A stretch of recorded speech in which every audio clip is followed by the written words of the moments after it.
আদম আলাইহিস সালাতু ওয়াস সালাম কি কাজ করতেন? কৃষিকাজ। সুবহানাল্লাহ বলেন না। চাষাবাদ করেছেন হযরত আদম আলাইহিস সালাতু ওয়াস সালাম। এখন আদম নবী যদি চাষাবাদ করতে পারে, আপনি আমি কি হয়েছি? ফার্মের কাজ করি, কৃষি কাজ করি, আবাদ পানি করি, এটা তো নবীদের সুন্নাহ, এটা তো নবীদের সুন্নাহ। আল্লাহ রাব্বুল আলামিন এই কাজ করলে আমার রিজকের মধ্যে বারাকা দিবেন, বলেন সুবহানাল্লাহ। পৃথিবী টিকিয়ে রেখেছে কৃষকরা, কথা বলেন।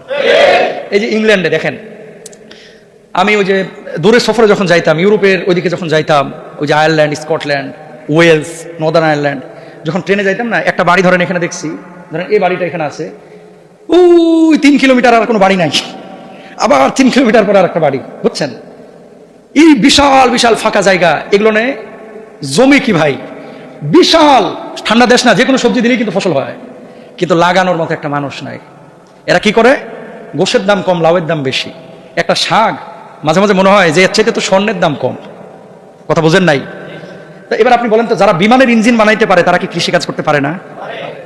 এগুলো ভাবার বিষয়, কিন্তু বুঝবেন কথাটা।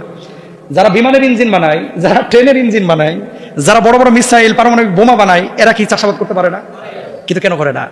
এরা করে না এই কারণে যে এগুলো করবে হচ্ছে ছোট দেশগুলা, বাংলাদেশ, ভারত, পাকিস্তান, আফ্রিকা, আফগানিস্তান, এগুলো দিয়ে এরা বিজি রাখছে।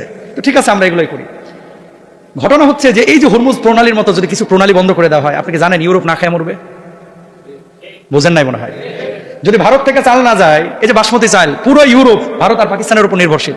যদি ভারত পাকিস্তান এই চাল বন্ধ করে দেয়, গোটা ইউরোপে বাসমতি চাল আর খাওয়া লাগবে না, আলু খেয়ে থাকতে হবে। তাহলে দেখেন, ওরাও টিকে আছে, বেঁচে আছে। বিমানের ইঞ্জিন বানাচ্ছে, ধরা কিন্তু কৃষকের কাছে, কথা কয় না। ইঞ্জিন বানাচ্ছে বিমানের, পড়তেছে অক্সফোর্ডে, পড়তেছে আপনার হার্ভার্ডে, পড়তেছে রয়্যাল লন্ডন কলেজে, কিন্তু ধরা কার কাছে? কৃষকের কাছে। এই জন্য হরমুজ প্রণালী বন্ধ হইলে, সাগর পথ বন্ধ হইলে, আপনি চিন্তা করেন তেলের, আর ওরা চিন্তা করে খাওয়ার। সুবহানাল্লাহ বলেন না।